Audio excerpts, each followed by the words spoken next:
수요예배 우리 하나님 말씀은 신약성경 사도행전 10장 1절에서 8절까지 말씀입니다. 신약성경 204쪽입니다. 사도행전 10장 1절부터 8절까지의 말씀입니다.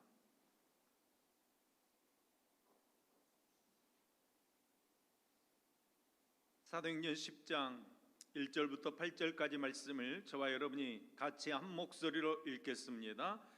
가이사랴에 고넬료라는 사람이 있으니 이달리아 부데라 하는 군대의 백부장이라. 그가 경건하여 온 집안과 더불어 하나님을 경외하며 백성을 많이 구제하고 하나님께 항상 기도하더니 하루는 제9시쯤 되어 환상 중에 밝히 봄에 하나님의 사자가 들어와 이르되 고넬료야 하니 고넬료가 주목하여 보고 두려워 이르되 주여 무슨 일이니까? 천사가 이르되 내 기도와 구제가 하나님 앞에 상달되어 기억하신 바가 되었으니 내가 지금 사람들을 욥바에 보내어 베드로라 하는 시몬을 청하라. 그는 무두장이 시몬의 집에 유숙하니 그 집은 해변에 있다 하더라. 마침 말하던 천사가 떠나매 고넬료가 집안 하인 둘과 부하 가운데 경건한 사람 하나를 불러 이 일을 다 이루고 욥바로 보내니라. 아멘. 같이 한번 기도하겠습니다. 사랑의 하나님, 저희가 오직 자랑해야 될 것은 우리 구주의 놀라우신 사랑과 그 십자가에 설리는 보혈의 은혜인 줄 믿습니다. 독생자 예수 그리스도를 내어주시기까지 우리를 사랑하신 그 하나님의 그 사랑으로 저희도 서로를 사랑하기를 소망합니다. 그리스도만이 인류의 구주이시며 참 진리심을 고백하고 전파하며 살아가는 저희들 되어지도록 인도해 주시옵소서.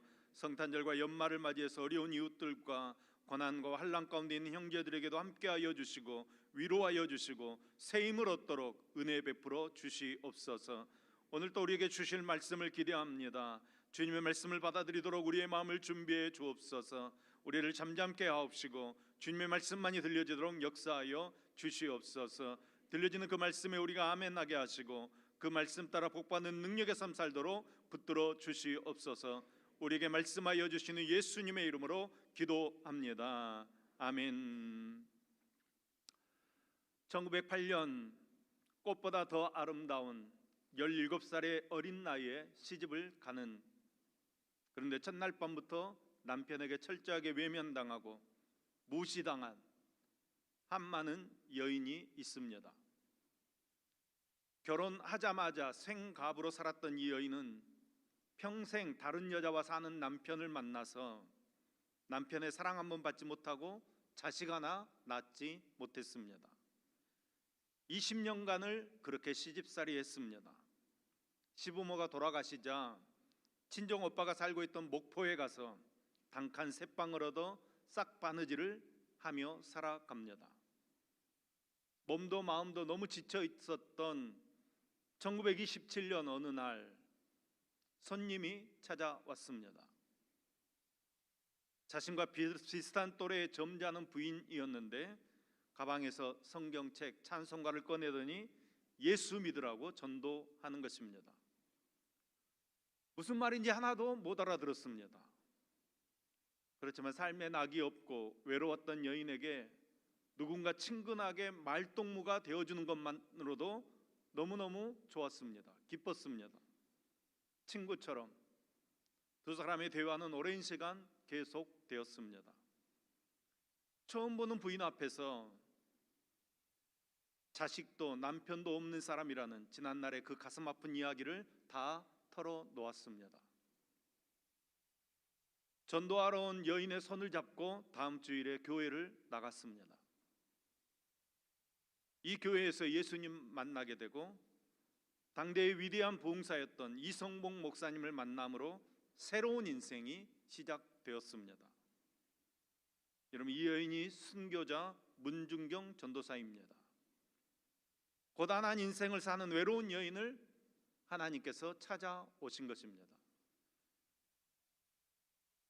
그를 찾아온 부인을 통하여 예기치 않았던 하나님의 은혜가 문중경이라는 이 여인의 삶에 임하게 된 것입니다.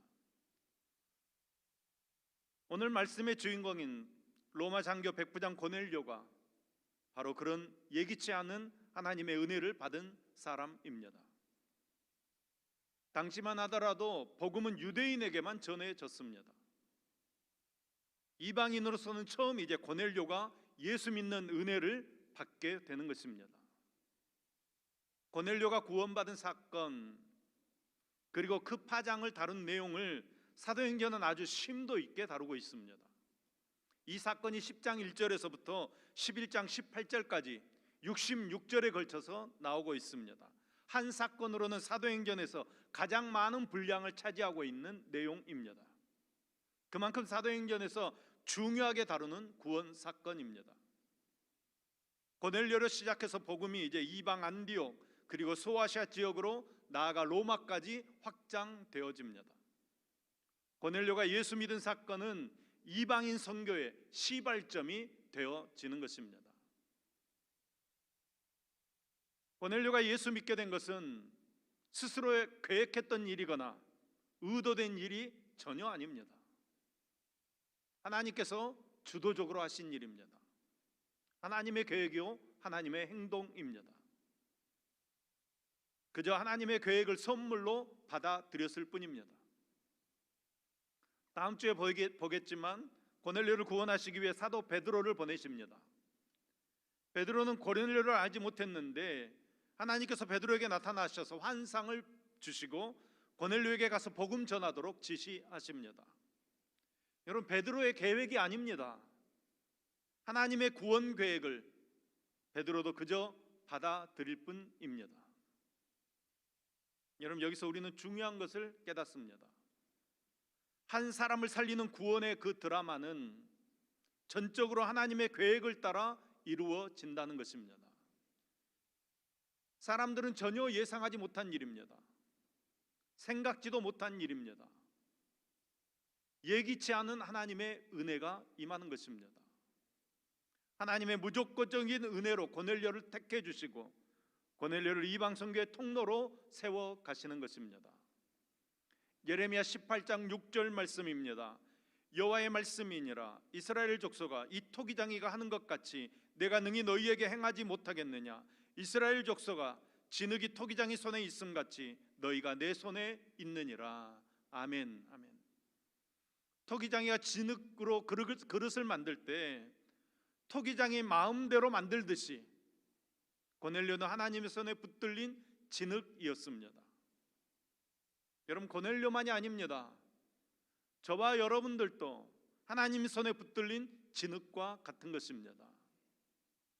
하나님께서 고넬료에게 행하셨던 것처럼 여러 만남과 여러 사건들을 통해서 여러분과 저를 하나님의 사람으로 빚어 가시는 것입니다. 때론 우리가 터진 그릇과 같이 아주 어긋난 삶을 살아간다고 할지라도 하나님께서는 얼마든지 자기 의견에 좋은 대로 다른 그릇으로 우리를 빚어가시는 하나님이십니다. 그렇게 행하시는 하나님의 손에 우리의 삶을 온전히 의탁하고 그분의 그릇으로 빚어가는 은혜가 있기를 간절히 소망합니다. 그런 은혜를 베풀어 주시기 위해 하나님께서는 우리의 삶에 찾아오십니다. 고넬료의 삶에 하나님께서 찾아오십니다. 3절 말씀입니다. 하루는 제9시쯤 되어 환상 중에 밝히 봄에 하나님의 사자가 들어와 이르되 고넬료야 하니. 아멘. 하나님께서 고넬료를 찾아오셨습니다. 여러분, 고넬료가 하나님 찾아간 것 아닙니다. 하나님께서 우리를 찾아오십니다. 하나님께서는 우리를 보고 너희들 그 죄악 세상에 살지 말고 이리 올라와라, 그렇게 말씀하시면 얼마나 좋겠습니까? 우린 천국 가면 얼마나 좋겠습니까? 그런데 그렇게 말씀하시지 않으십니다.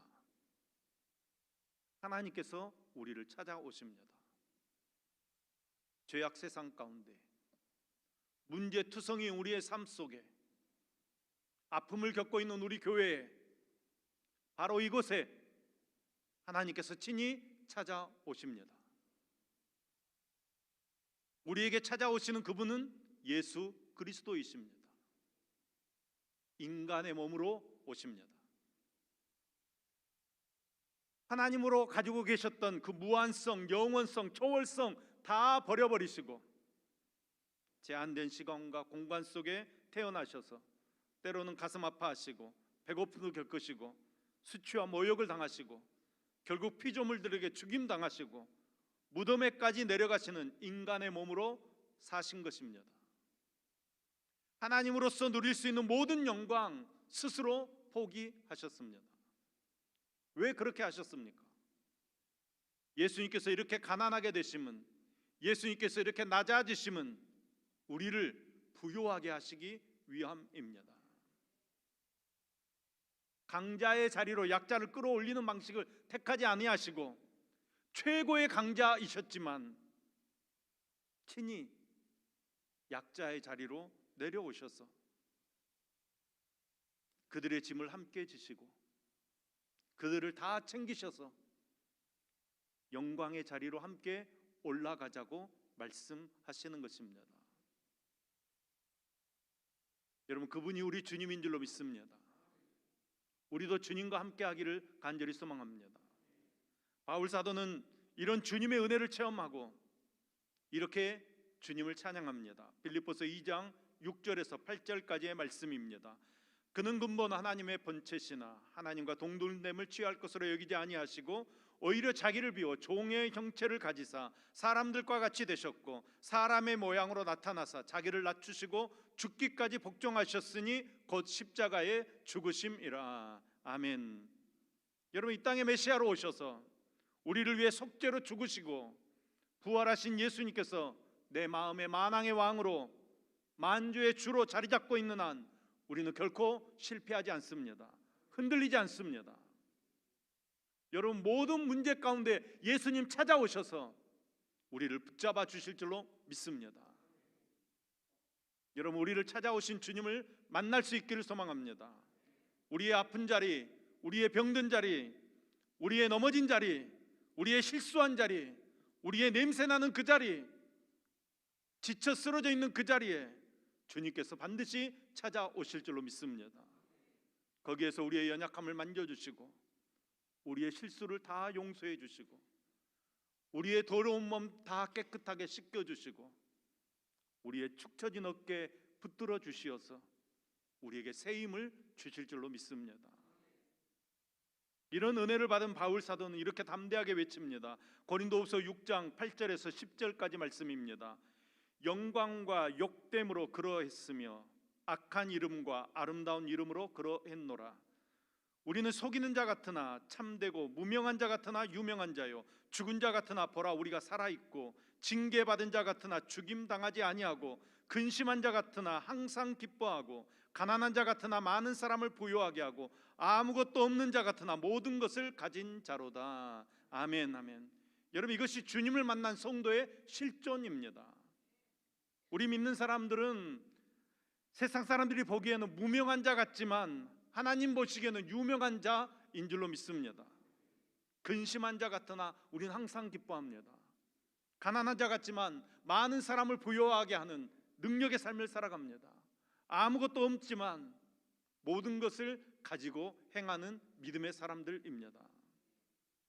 사람들이 우리를 아무것도 없는 것처럼 생각하고 아무것도 아닌 것처럼 생각하고 그렇게 대한다고 할지라도 우리가 하나님 안에 있으면 우리는 모든 것을 가진 능력의 사람인 줄로 믿습니다. 하늘 사람입니다. 천국 백성입니다. 멸망 없는 영생의 주인공들입니다. 우리는 예수 그리스도 안에서 모든 것을 가진 사람들인 줄로 믿습니다. 여러분, 이런 당당함을 가지고 살 수 있기를 소망합니다. 그런 믿음 가지고 세상을 이기며 살아갈 때 여러분, 우리의 모든 삶을 하나님께서 기억해 주실 줄로 믿습니다. 4절 말씀입니다. 고넬료가 주목하여 보고 두려워하여 이르되 주여 무슨 일이니까? 천사가 이르되 내 기도와 구제가 하나님 앞에 상달되어 기억하신 바가 되었으니. 아멘, 아멘. 여러분, 예기치 않는 하나님의 은혜가 이 고넬료에게 임한 이유가 무엇입니까? 그것은 그동안 고넬료가 하나님께 기도하고 가난한 사람들을 구제한 것을 하나님께서 기억해 주셨기 때문입니다. 하나님께서 기억해 두셨다가 생각하지도 못했던 때, 하나님의 때 예기치 않는 은혜의 선물을 가지고 찾아오시는 것입니다. 여러분, 하나님께서 우리에게 은혜를 베풀어 주실 때 이 순서를 따른다는 것을 기억하셔야 합니다. 첫 번째는 하나님께서 기억하십니다. 우리가 드리는 모든 예배, 우리가 하는 기도, 구제, 봉사, 전도 하나님께서 다 기억하십니다. 마태복음 10장 42절 말씀입니다. 또 누구든지 제자의 이름으로 이 작은 자 중에 하나에게 냉수 한 그릇이라 주는 자는 내가 진실로 너희에게 이르노니 그 사람이 결단코 상을 잃지 아니하리라 하시니라. 아멘. 냉수 한 그릇 대접하는 것도 하나님께서 기억하시고 상을 베풀어 주신다는 것입니다. 하물며 여러분, 우리의 기도를, 우리의 헌신을 하나님께서 기억하시지 않으시겠습니까? 하나님께서는 우리의 모든 생각, 모든 행동을 다 보시고 기억하고 계시는 줄로 믿습니다. 두 번째로, 우리를 기억하신 하나님께서는 반드시 하나님의 때에 응답을 주십니다. 2절 말씀입니다. 그가 경건하여 온 지방과 더불어 하나님을 경외하며 백성을 많이 구제하고 하나님께 항상 기도하더니. 고넬료는 항상 기도하던 사람이었습니다. 이방인이었지만 유대 지역의 로마 장군으로 근무하면서 유대인들이 믿는 하나님을 믿게 되었습니다. 그는 경건하여, 경건이란 하나님을 잘 섬기는 것을 말합니다. 온 지방과 더불어 하나님을 경외하고 백성들을 구제하고 항상 기도했다고 말씀하고 있습니다. 항상 기도하더니. 어쩌다 한번 기도한 것이 아닙니다. 우리들처럼 어쩌다가 한번. 고넬료는 항상 기도했습니다. 날마다 기도했습니다. 고넬료는 규칙적으로 계속해서 항상 일정하게 기도했습니다. 고넬료가 얼마나 기도를 오랫동안 했는지 우리는 알 수 없습니다. 그러나 항상이라고 표현한 것을 보면 1년 이상 꾸준히 기도했을 것으로 생각할 수 있습니다. 긴 시간 동안 버릇처럼 기도했다는 것입니다. 하루하루 그 기도가 쌓여가는 것입니다. 그런데 여러분, 이것이 힘든 일입니다. 우리는 당장 무슨 결과가 나와야 합니다. 성격이 급한 우리 민족은 더 특별히 기다리지를 못합니다.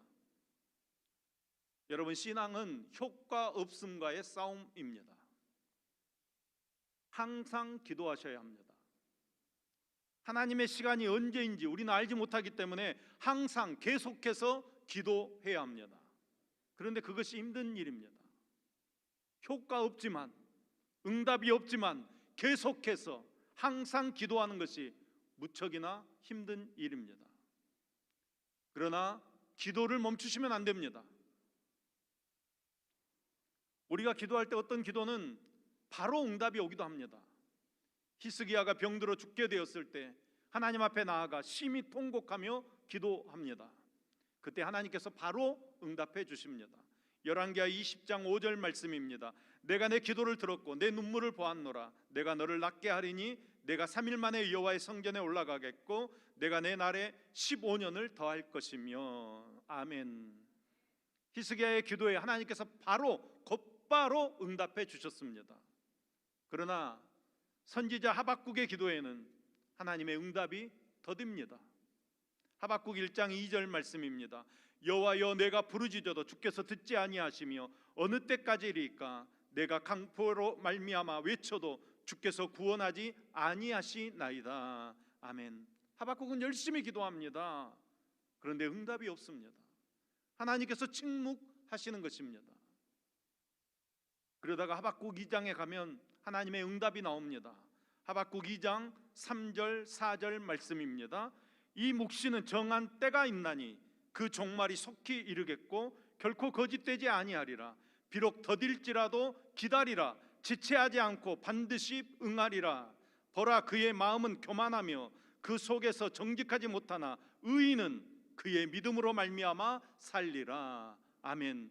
우리가 잘 알고 있는 말씀입니다. 의인은 그의 믿음으로 말미암아 살리라. 무슨 믿음으로 사는 것입니까? 의인은 믿음으로 사는데 무슨 믿음으로 사는 것입니까? 하나님께서 반드시 응답하신다는 믿음으로 사는 것입니다. 하나님의 때가 있다는 믿음으로 사는 것입니다. 비록 더딜지라도 기다려라. 지체되지 않고 반드시 응하리라. 여러분, 이 믿음이 저와 여러분에게 있기를 소망합니다. 응답이 더디다는 것입니다. 더딜 때가 있다는 것입니다. 기다려야 할 때가 있다는 것입니다. 그러나 여러분, 하나님께서 반드시 응답해 주십니다. 하나님의 때에 응답해 주십니다.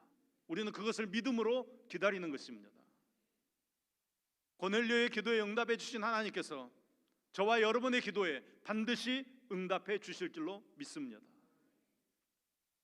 하나님께서 기도와 구제를 기억하시고 고넬료를 찾아오십니다.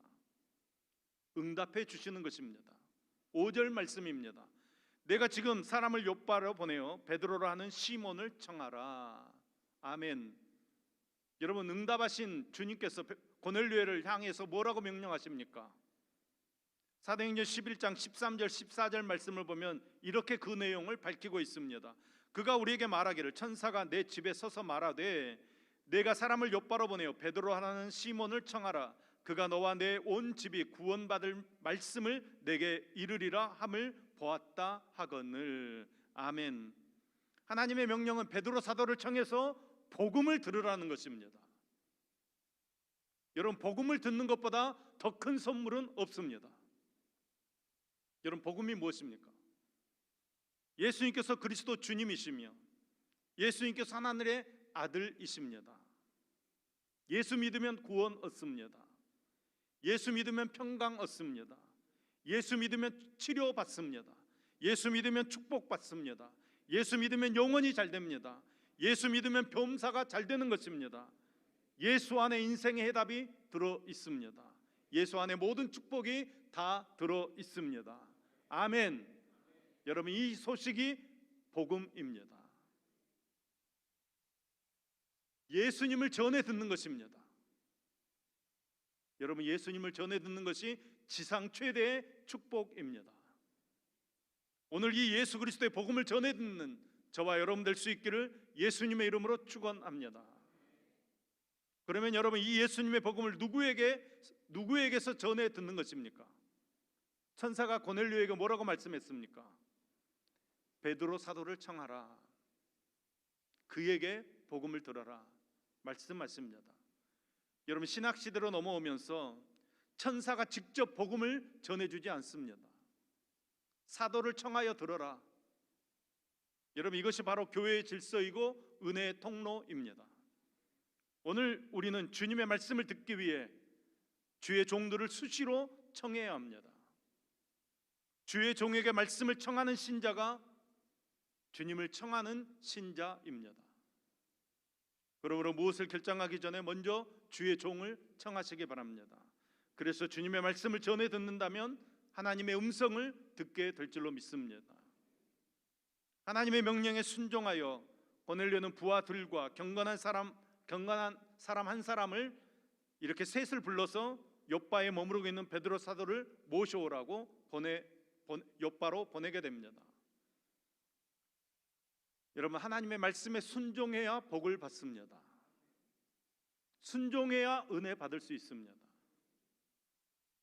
성령 하나님께서 행하시는 놀라운 일들은 우리의 순종을 통해 열매를 맺는 것입니다. 빌립 지사가 순종함으로 이디오피아의 네시가 예수 믿고 세례 받게 됩니다. 아나니아가 순종함으로 사울이 눈을 뜨게 되고 성령 충만함을 받아 사명을 받게 됩니다. 베드로가 순종함으로 고넬료가 하나님의 은혜를 받게 됩니다. 바나바가 순종함으로 사울이 위대한 선교 사역자 사도 바울로 변화되어집니다. 유대인과 이방인의 차별, 무너질 것 같지 않았던 그 높은 장벽이 순종하는 베드로를 통해 성령의 능력으로 무너지는 것입니다. 그러니까 여러분, 우리가 순종할 때 하나님의 능력이 나타나는 것입니다. 사사시대의 이스라엘이 미디안에게 7년 동안 억압을 당하고 있을 때 미디안의 눈을 피해 포도주 틀에서 숨어 밀타작을 하던 기드온을 하나님께서 찾아오십니다. 큰 용사여, 여호와께서 너와 함께 하시도다. 그러면서 기드온을 이스라엘의 사사로 세워서 민족을 구원하는 지도자로 세웁니다. 우리는 스스로 보기에 미약하고 힘이 없는 사람들입니다. 그렇지만 여러분, 하나님께서 지금 우리를 찾아오실 줄로 믿습니다. 하나님의 복음을 전한 큰 용사로 보시고 말씀을 우리에게 맡겨 주십니다. 사명을 맡기십니다. 그런데 여러분, 연말이 되니까 노맨하는 사람들이 많습니다. 일 좀 맡아주세요 그러면 능력이 없어서, 시간이 없어서 안 된다고 하시는 분들이 많습니다. 여러분, 우리를 향한 하나님의 계획이 있습니다. 여러분, 그 계획은 하나님의 뜻대로 이루어집니다. 우리의 능력으로 이루어지는 것이 아닙니다. 하나님의 은혜로 이루어지는 것입니다. 우리는 항상 핑계합니다. 가난합니다. 시골 사람입니다. 나이가 많이 들었습니다. 병이 들었습니다. 잘 못 배웠습니다. 여러분, 그런 것들 다 뛰어넘어서 하나님께서 역사하실 줄로 믿습니다. 전도하기 힘들다고 얘기합니다. 누가 전도해도 듣지 않는다고 얘기합니다. 그것은 사단의 전략입니다. 사단이 우리를 그렇게 만드는 것입니다. 여러분, 하나님은 능력이 하나님이십니다. 하나님의 말씀이 들어가면 변화될 줄로 믿습니다. 여러분, 하나님께서 우리를 기억하시면 우리가 축복받을 줄로 믿습니다. 여러분, 고넬료처럼 온 지방과 더불어 하나님을 경외하시기 바랍니다. 많이 구제하시기 바랍니다. 항상 기도하시기 바랍니다. 고넬료라는 사람을 찾아오셨듯이 주님께서 오늘 우리를 찾아오십니다. 고넬료가 경건한 삶을 살았듯이, 항상 기도하는 삶을 살았듯이 우리가 삶에서 항상 주님을 찾는 삶을 살아야 하는 것입니다. 주님만 바라보고 주님만 의지하는 삶을 살아가야 합니다. 여러분, 그렇게 살아갈 때 하나님의 때가 되면 하나님께서 우리의 삶에 찾아오셔서 그동안 숨겨졌던 하나님의 영원한 계획이 우리를 통해 펼쳐지게 될 줄로 믿습니다. 우리 교회를 통해 하나님의 뜻이 펼쳐지게 될 줄로 믿습니다. 여러분, 그날을 기억하며 오늘 또 경건의 삶을 살아가며 기도의 삶을 사는 저와 여러분 될 수 있기를 예수님의 이름으로 축원합니다.